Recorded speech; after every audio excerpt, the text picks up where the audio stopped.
So it's the final nuke day of 2024 and Richard is on his way here today with 148 nukes.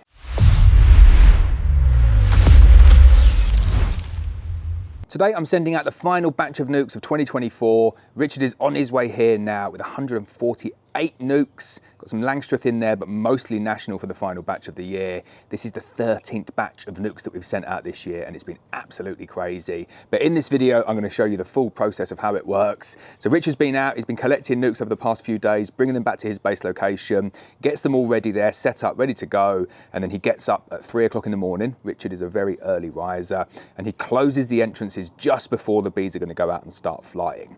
This is deliberate to reduce the amount of stress on the colony. We don't like keeping them closed up for long. We try and minimize the amount of time that they are closed up.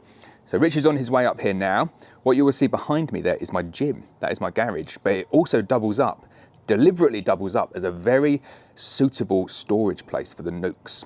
And the reason that we've designed it like that, the reason I've designed it like that is that the heat is the #1 stressor to the bees. So if they get too hot, they can potentially collapse and they can die. So what you want to do is keep them as cool as you can possibly keep them whilst they're stored up inside the nuke. So I don't know if you can see it there at the bottom of the garage down there, and I'll show you all of this later on. I've got a big, massive air conditioning unit in there, and that's been running since last night. I went and put that on last night, getting it as cold as it can possibly be in there. So Richard will turn up with the nukes. I've got all of my address labels here. This is the biggest one. I'll just flash that in front so you can't see the addresses on it. But that takes ages. So we have to print out all of the addresses, get them all down, do the exports, print them out, put them onto the paper. But then what I do is I laminate them. And my laminator is not an expensive laminator. It is very, very slow. So I spent 4 or 5 hours yesterday laminating all of the sheets ready to go out. And I could just stick the stickers on, but I've had it before where you stick, 100 stickers on and a couple of them come off and people say, never got my nuke, and the tracking just goes dead and it's the stickers falling off. So I like to, go the extra mile and laminate them and then we staple them on. So the first step where Richard gets here is we immediately go on, put all of the address labels on, staple them all on, and then I've got my trusted water sprayer here. This water sprayer was given to me by, I can't remember the company, but it's a Birchmeier water sprayer. And it's like completely different from the rest of them. It says Smart UND Swiss, and it's got like this little, little dangly thing at the bottom of it. And it means that it sprays every single little bit of water out right until the end. Fancy water sprayer, but they're not that expensive. They're about 15 quid, but they are really, really good. But every single nuke that comes, I put the address on and then I give them a really, really good spray of the water, and then they go into the air-conditioned garage and the door gets closed. Now, luckily for me, I've got 2 entrances to that garage. I've got one at the front and one at the back. And it's the one at the back that I go in regularly throughout the day, quickly get myself in there, keep the room nice and cool, and I'll go through and I'll regularly spray the nukes to keep them nice and cool. What I'm listening out for when I go in there is a nice, gentle, I just want a gentle hum. I don't want to hear silence. Silence is not good, but equally a really loud, aggressive roar is not good as well. So you get used to the temperature and the sound that room is supposed to be kept at. Me and Richard then, once they're all in there, we generally have a chat. So we'll do that today. We'll have a little chat about things, see how things are going, talk about plans for the season, talk about what we need to do. There's, believe it or not, quite a lot of administrative work and planning that goes into our nuke operation. And it's quite good that we have very defined roles, me and Richard, in terms of like what I do, in terms of what Richard does. I enjoy the bit that I do, he enjoys the bit that he does. And then there's bits that we get to do together, which is really nice. But we generally we have like these weekly catch-ups during the nuke season and have a coffee and maybe go and look at some of the stuff and some of the sites as well. We need to go and drop off a couple of nukes up there. My phone's going again. I started this video, got about 3 minutes in, and I had to stop it because I got a call. But I will mute that one and I will call them back. It's unbelievable how many calls I get during the week, but the day after nuke day, that is the busiest day of the year in terms of getting calls non-stop. But it's all good fun and I absolutely love it. Definitely not complaining there, but it is a full-time job doing it. So once I get all the nukes in there, once I go in there, have a chat with Richard, Richard goes, I might have some lunch, I'll do some emails, I'll kind of get everything ready, I go and do all of the scanning out, so that means I have to give everyone their notifications to say that the orders have been dispatched, mark them as fulfilled on my system as well, otherwise people end up getting 2 nukes, and then by the time I've got all of that done, the Royal Mail collection driver is here, so we've got an excellent relationship with Royal Mail. We've got our own dedicated delivery driver, and we've got our own dedicated delivery slot. So previously what I had to do was kind of go and take my nukes to the post office, which was not ideal. And then we managed to get an agreement with Royal Mail to go and drop the nukes off directly to the local delivery office, which is down in Mould. And then they would get the collection into Chester. And then Royal Mail kind of contacted us and said, you're sending quite a lot of nukes to us. Do you want a dedicated delivery? And we said, yes, definitely dedicated delivery, dedicated collection. So now we have the ability to have the Chester delivery drivers come and collect the nukes from us. And they come and collect them from us at the time that we want. So it's not a case of, there you go, phone going again. Different person, we'll get back to both of those people in a sec. And here is Royal Mail as we speak, a different Royal Mail. So I'm completely throwing me off there. So now, anyway, the Royal Mail come and collect it at about 4 o'clock, and we have a dedicated delivery driver that comes, who I've got a good relationship with, who I actually play golf with as well, who will be quite happy for me to video him. So cut that short there. I will wait now until Richard gets here, and then we'll continue the filming in a bit. Right, so Richard's arrived, and the first thing he's just said is it's cold up here, and it's absolutely freezing, which is perfect for nuke day. I'm going to flip the camera around though and show you the nukes that Richard's brought up. So you can see, very nicely packaged up, perfect fit. This horse box that Richard's got is just absolutely ideal for this. You can see they go all the way back. There's quite a lot of nukes. Not much extra room, Richard, this time. One more layer. One more layer. But there we go, you can see. Nice gentle buzz. Try and get back down here without any falling. Right, so the process now is I need to get them out, get the spray on, get the labels on, get them up into the garage. Not going to do a huge amount of talking during that period, but I'll run it on replay and you can see it all happen. So 2 hours later, it takes a long time stacking up nukes and getting them ready. They are all stacked up in the garage. I've got a few down here for collection. I've got a couple of extras, always grab myself a couple of extras that I'm going to put in my apiary later on today. I'm going to make a couple of splits from them as well, because I've got a couple of weak nukes that do need a little bit of boosting. So I'll pinch out some of Richard's brood that's on national frames. I've not got many bees on national frames anymore. But we are done. I'll just flip the camera around and show you kind of like the setup with the air conditioning unit. And then later on today, when I go in kind of midday to do a little bit of hosing down, I call it hosing down, but just give them a good spray through the gaps with the water again. Used 2 of those containers, so kind of like 3 litres of water has gone into them there. We've adjusted them slightly. So the winter nukes are generally like pretty much jam-packed, but we try and reduce the amount of bees that are in the nukes now and increase the amount of brood that's in them, just to get them through the post a little bit better and ensure that we don't have any failures in the post. So looking at these ones here, confident that they're going to be able to get through.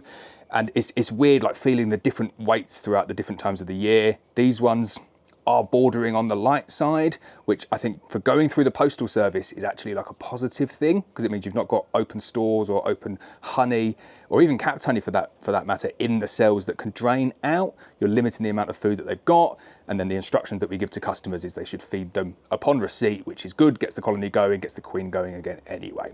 So we do our very best to get the bees in perfect condition, kind of for now, and then going through the postal service ready for our customers. So garage door is closed again, got the air conditioning running through there, obviously closing up all the gaps. Really nice and cold in there. We keep it at about 17 degrees C, which I find is basically the optimum temperature. You don't want it like super cold. You don't want them starting to like cluster up thinking that it's winter, but you just want to reduce or eliminate any risk of the bees overheating whilst they're in the storage there. Now, I could keep them outside. I could keep them outside under cover, but it's very difficult to regulate the temperature. Like, we're very lucky today. It's 14 degrees C and overcast, which is just perfect.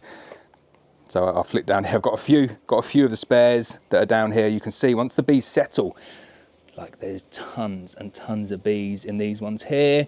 I'll always pick out the strongest ones. I know it seems like I'm picking out the best ones for myself, but I'm not. I'm picking out the ones that I don't want to send through the post, because you look at these, there's too many bees in these to go through the post. You want them a little bit more sparse than that to make sure that they go through. But I could just leave the bees out like this for the day and just spray them, but then the fluctuation in temperature is very difficult to manage, and within half an hour the sun can come out and it overheats, and then I'm trying to hose them down, and I want to do the best for the bees, and I found doing the best for the bees is putting them in a cool room like that. And people might steal the secrets, but I don't care, because I want what's best for the bees. So if you steal that secret and find that it works for you and get better success with bees going through the post, then brilliant. I've kind of done my job and I'm happy with that, saved a few bees along the way. So most important part of the day now is we're going to have a coffee. Richard loves a coffee. I love a coffee. We're going to go and sit down. We're going to have a chat. Got Richard's mic here. We'll mic him up. We'll have a chat, and I'll play you kind of what's going on with that as well. Then we're going to pop up to the forest. Richard needs to grab a few bits from me up at the forest. I'll include that bit on here as well. And then Richard will go on his way. I'll come back. I'll mist all of those again. I'll start doing all of the fulfillment. And then by that time, the end of the day is here and the Royal Mail driver will come and collect them. And then we can breathe a sigh of relief and just wait for all the phone calls coming through tomorrow, which is saying, where are my bees? My bees are late. All of the good stuff that comes with sending lots of stuff through the post. But we got very good customers, very understanding customers, and hopefully we do our best and provide a pretty good product to them. So let's go and get a coffee.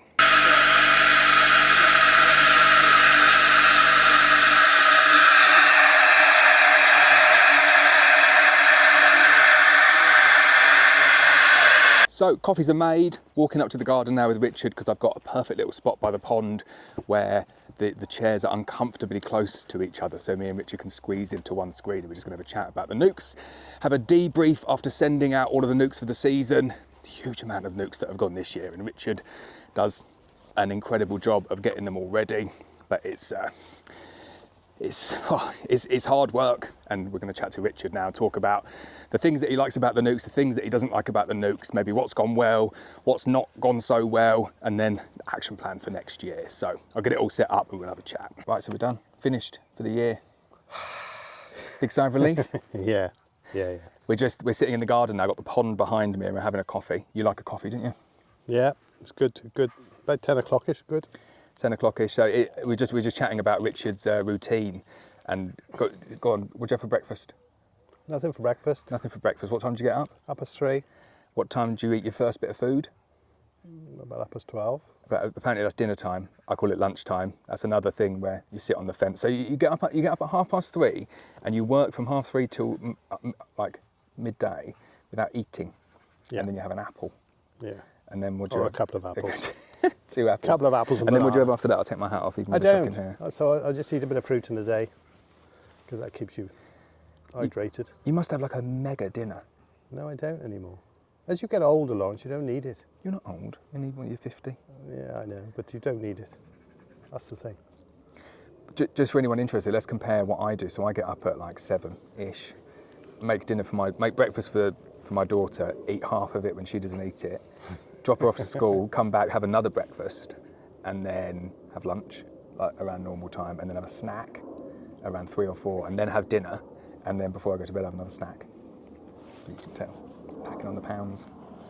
So you're happy for the nucs to be finished for the year, yeah? Or are you a little bit disappointed as well? Well, it always comes to the end quite quick, really. Yeah, you're happy to see the last day and the last delivery. On the other hand, you've got all the preparation for next year, so it doesn't really stop. It just changes focus. And I think it is important, because I've had loads of people call up this week saying, oh, can I have a nuke? You know, can you just do one more? And I do think you have to have like a hard line where you say, that's it. Because otherwise, like if we could keep on selling nucs, but the impact of selling like a few more nucs now has a massive impact next year, doesn't it? Yeah, because you can't pick bees then to produce bees for winter. Yeah. And the last thing you want to be doing is struggling to get good colonies into winter. Yeah, and you know, like I've pinched your idea about getting in there early, middle of August, and feeding and treating for varroa early, so that your season's not that long, is it? Like some people look at it from, like say March through to mid to end of September, but for you finished way earlier than that, didn't you? Well, you've never finished, have you? But because generally, if you early feed, they turn that into bees, but then that's a good resource of bees to take your eye through the winter. Yeah. So you probably do end up feeding more, but then you're not tiring the bees out by expecting them to go out and get Himalayan balsam, heather, Yeah. which just depletes the colony. And you'll either struggle in the autumn or you'll struggle in the spring with it, you know. I've been there, done it, got the t-shirt. Yeah, well, yeah, and so have I to a certain extent, and didn't really think that you could change it or do anything different. And then when you do, you see the benefits of doing it. Your eyes are opened, aren't they, a bit? Yeah. So tell me about the nucs then. Go on. So you've been out. It's like 150 odd nucs that have gone out today. You picked them all. Just rewind to the beginning. How have you got all of those nucs up to me? So we've started about 6 days ago. I had a young lad over from New Zealand helping me for a few days. He's very good, Ethan. And we picked, I suppose, about 30 a day roughly, you know, because it takes time. It's surprising how much time it does take, and not every hive you go to will be what you're expecting, so you might have to sort the hive out, put that back, and then go on to the next one. Well, like you go in and they've swarmed, or they go in, they're not quite strong enough. Swarms?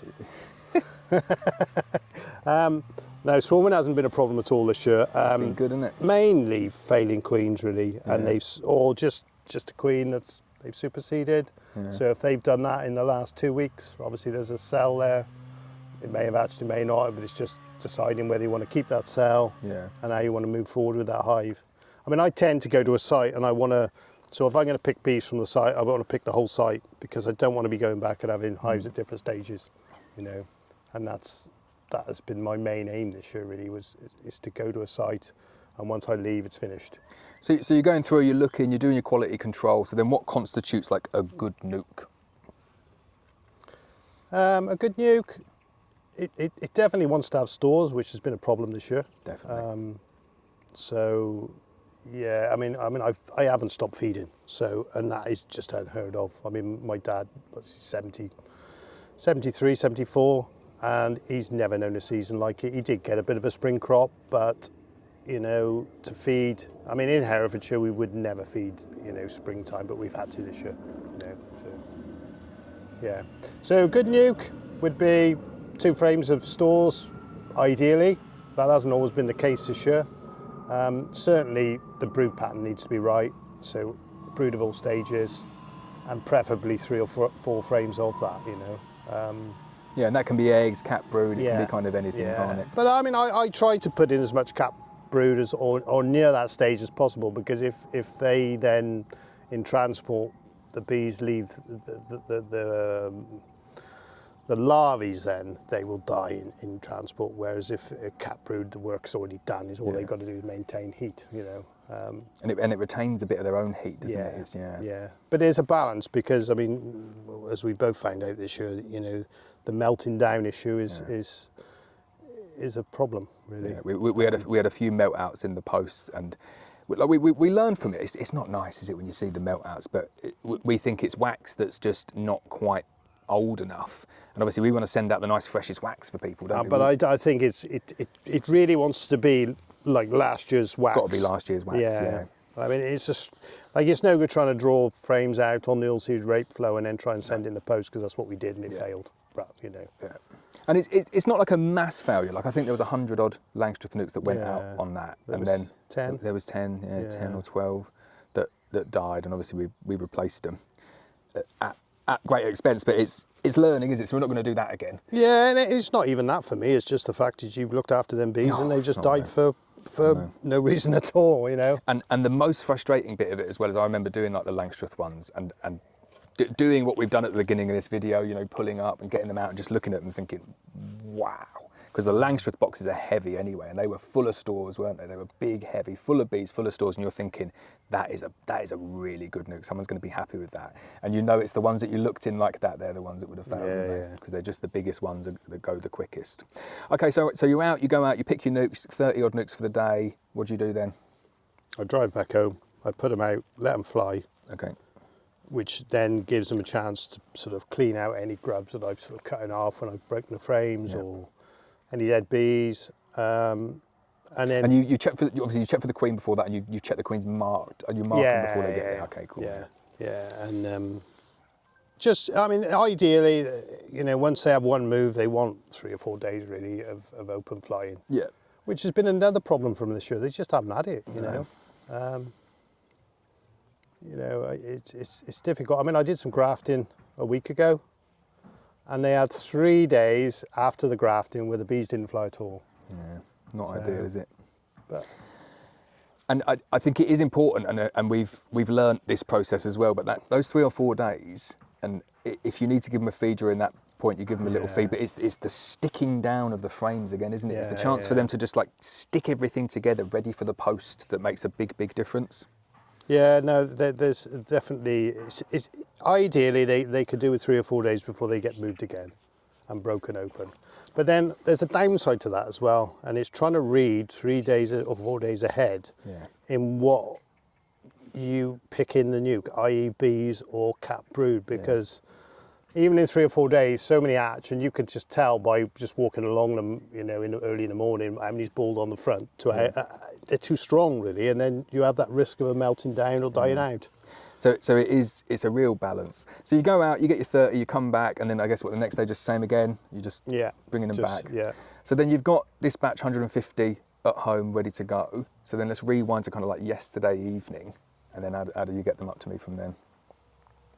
This morning, 3:30. Well, yeah, but do you like in terms of like the mesh screens and the screw in? Do you do all that? No, I put the mesh screens on now as I pick the nukes. Okay, so you pick the nukes mesh screens on. Yeah, okay. And then when I grow them, I just pop a cover over them. Right. Okay. Cool. Because that's what we advise people to do when the nukes get like delivered, is to just take the nuke with the mesh screen, pop a cover on it, and then let them orientate and then fix it. Okay. So you go out, you pick them, you put the screens on, screw the screens down, and then bring them back. Let them. No. I don't ever screw the screens down. Do you not down. screw them down? No, I do it all on the morning and bring it up to you. Right. Okay. So let's rewind to 3 o'clock this morning. Yeah. Go on. What'd you do? Screws in polystyrene.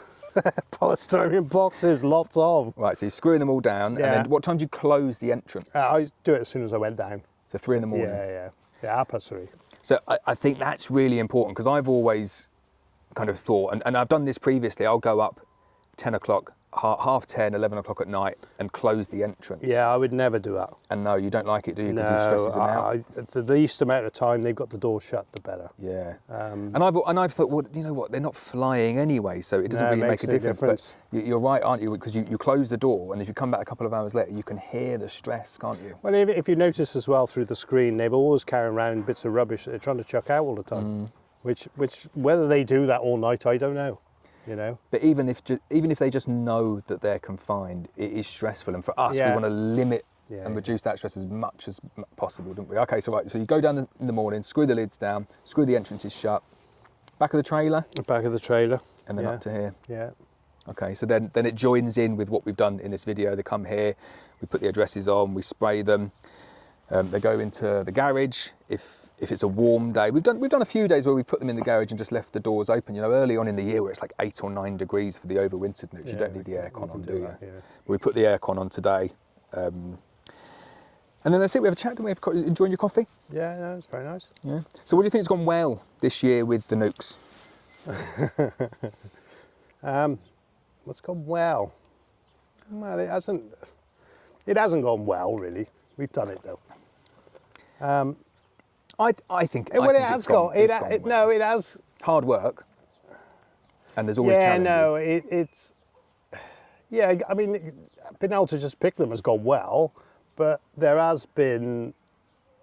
Whereas normally this last lot wouldn't be too much intervention with feed and stuff. Yeah.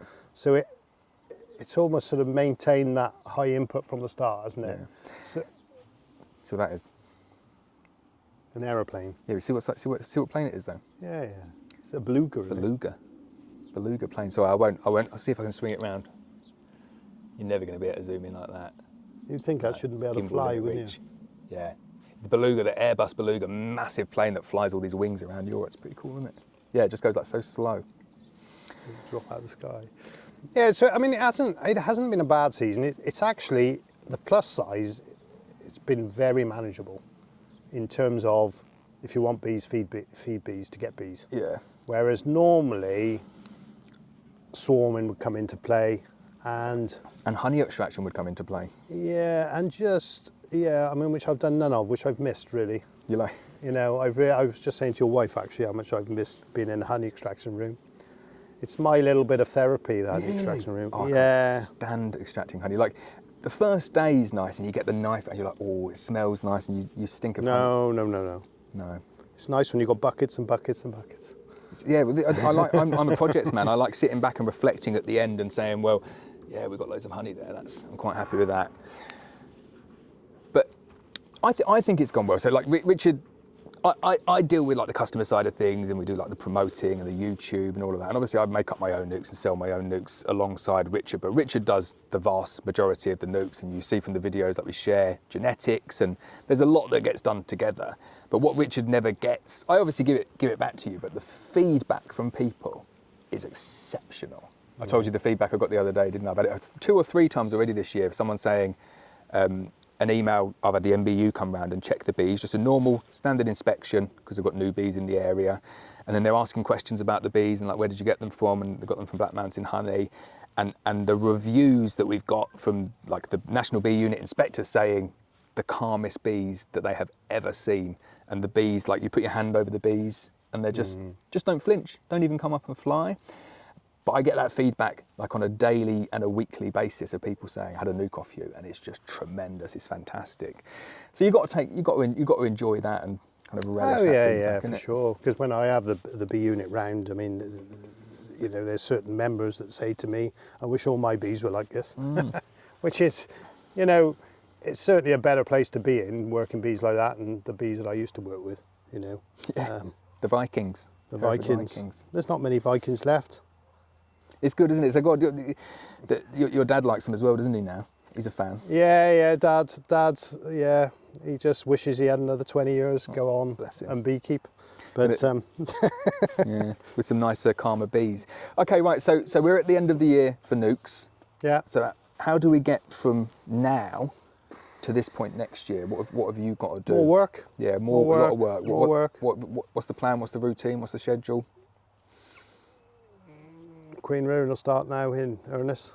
I do have the first batch that I probably go back this afternoon and put into nuke boxes. So the young apprentice that I had, Ethan, he did 2 bars and ended up with 25, and I did 2 bars and only ended up with 27. At least you got 2 more though, eh? But it's what was interesting actually, the very interesting part was on my bars, the cells were all the same length and consistent right across. Whereas his bars, there was some up and down. Yeah, so he's just cherry picking. And it's all to do with the stage of larvae, you know. But no, for him to get that, I was, you know. That's really good. You know. It's not unheard of really for people pleased. to have a go. Even if you're getting the right size larvae, you know, they butcher them on the way in or the way out. Yeah. But I did get him eating them straight off the grafting tool. He was quite happy to do that. Eating them? Yeah, so if you fail, you put it in your mouth and just swallow it. and he was all right with that? Yeah, no, he's good with that. Oh, he's a proper country boy. Yeah. My wife winds me up so much. I'm not a country boy. I live in the countryside, but I'm very much a Londoner. Cool. So it's just kind of what week in, week out, rearing, making splits. Yeah, going and I bees. think feeding is going to be a major issue as well, just going forward as well.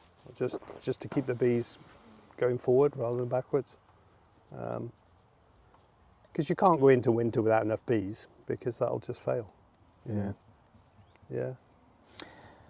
Right, cool. So I think we're done. We're gonna go and have a little visit up to the forest, aren't we? And then I'm gonna go back in and spray those bees again and get the nukes out. But for the purpose of the people watching this, thank you. You know, no problem. Couldn't do the nukes without you. You do a fantastic job, and I'm not just saying this for the camera. You know, I appreciate all you do and your experience and stuff. You're brilliant, and you make Black Mountain Honey nukes what they are.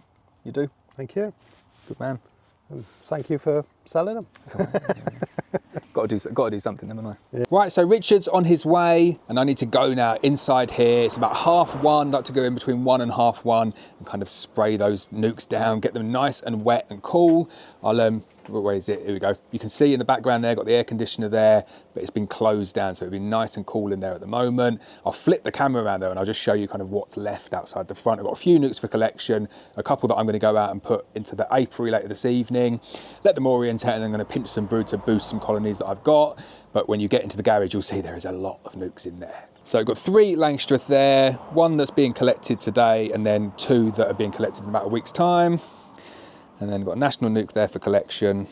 And then I've got the 3 biggest, strongest ones there that I'm going to put onto my apiary. I'll put into my apiary later on this evening. So then let's get inside the nukes. You will see the air conditioning unit there. Obviously the door comes down on the garage up there.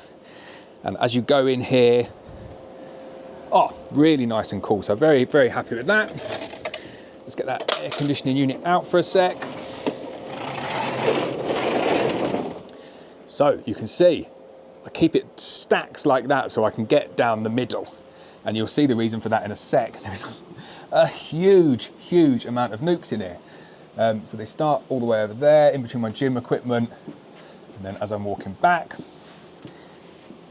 all the way to the ceiling, all the way down, lots and lots of nukes.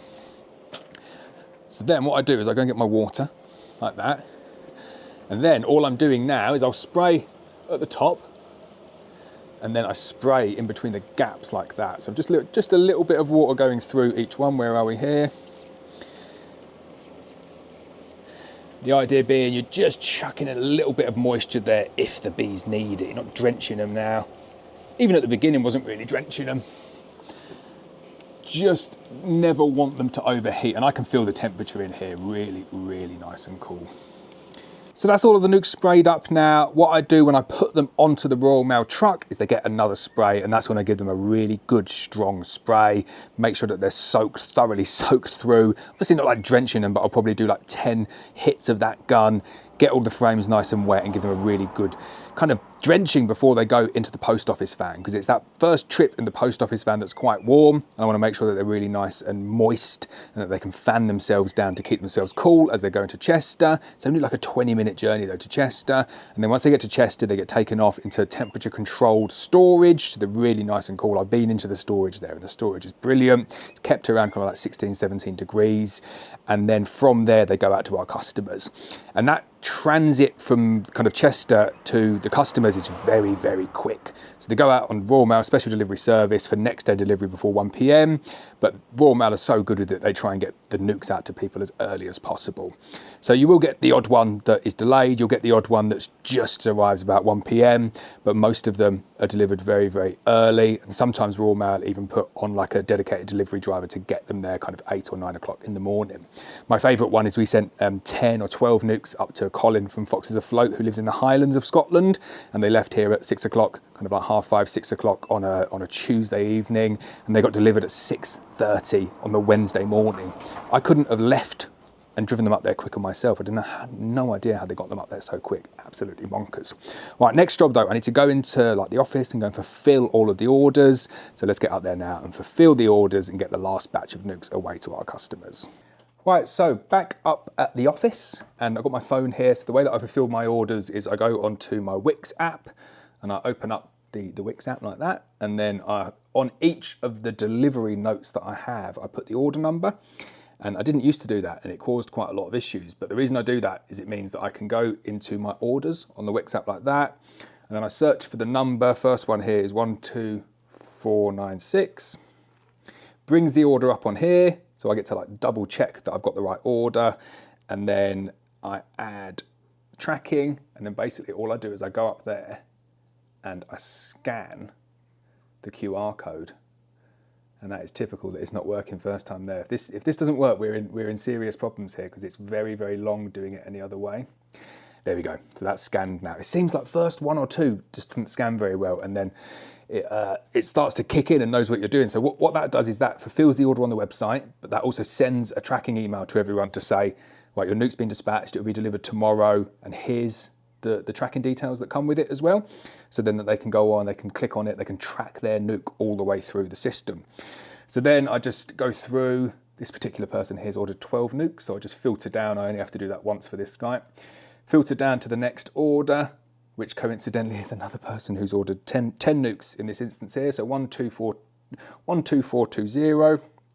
Obviously not telling you their names. And then we do the same thing again. Add tracking number. See if it was a bit quicker this time. I scan it. Oh no, it's going to be one of those days. It's going to be really slow. There you go. Scan that one. So that's it. I basically do that for absolutely ages now. So I've got 100 and 150 odd nukes I've got to do. So go through every single one of those, track all of the orders. I always do this before the nukes get sent. Really important. And again, do it before the nukes get sent. Have my fingers burnt, which is I'll then run a fulfillment tracker on the website again to make sure that everybody's nukes are on the tracker. So then it should show that they're all fulfilled, and it should give me the right amount of spares. And then I always keep a few spares. So if I've missed someone's order or their order's hidden on the website in some way, I can do that due diligence now and check before the nukes actually get sent. So it gives me like a little bit of a buffer to fix any mistakes that I've got. But there's a lot of admin that kind of goes behind sending that many nukes on a weekly basis, which is brilliant. Like, I love it. I really appreciate the support that everyone gets buying the nukes from me and buying the nukes from Richard. but there's quite a lot that goes into behind the scenes as well. So it's worth adding, by the way, that I don't normally do this. I'm doing this as a favour to Helen. Like Helen does this. This is Helen's job in terms of like the admin and producing all of this stuff. So it's only because I'm on leave and Helen's decided to have the baby today. Helen does all of this normally, and I'm off working, doing my normal job. So I'll continue fulfilling all of these orders now, 150 of them to go. And then by the time I fulfilled them, it's probably taking me about an hour. It's going to be close to raw mail delivery driver getting here. I'll go and move the cars and get them ready for them reversing back onto the drive, and then fill up all the water, fill up everything ready to go, fulfill the manifest, so do the manifest for the raw mail so they can actually come and collect everything, they can scan the paperwork, basically just get prepared for the final bit of the day, which is getting the nukes out of the door.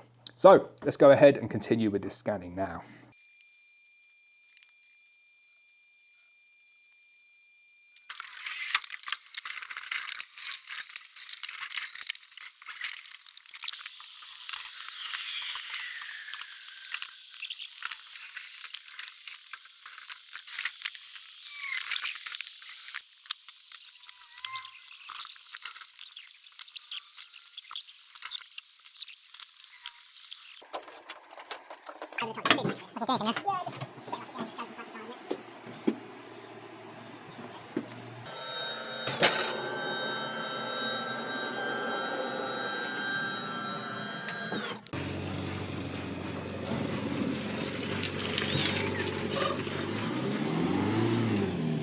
So there we go, another nuke season complete. Quite a lot of work that goes into sending those nukes out. It's about 5:30 now. And as I said, we wait really, really late to get those nukes out because I know that they're in the kind of best condition with me and that I can look after them the best. Means that instead of sending them at like 1 or 2 o'clock in the afternoon when it's hot, it's much, much later in the day, 5:30, and it's probably like 11, 12 degrees now. Perfect weather today for sending nukes. If you're wondering what I'm cooking for dinner, I stuck the old rotisserie chicken on the go as well. Love my rotisserie chicken. Big green egg. Not a big green egg, it's like a Komodo Joe. It's basically a big green egg. So, another nuke season done. I hope you enjoyed that channel exclusive members video. Little insight into what goes on behind the scenes at Black Mountain Honey on Nukes Day. Massive thanks to Richard. I get my words out. Massive thanks to Richard. Massive thanks to the Royal Mail driver. I won't say his name, but Royal Mail in general because they look after the bees so well. But most of all, huge thank you to my customers who allow me to do this every single year. I really do appreciate it and I love it so much.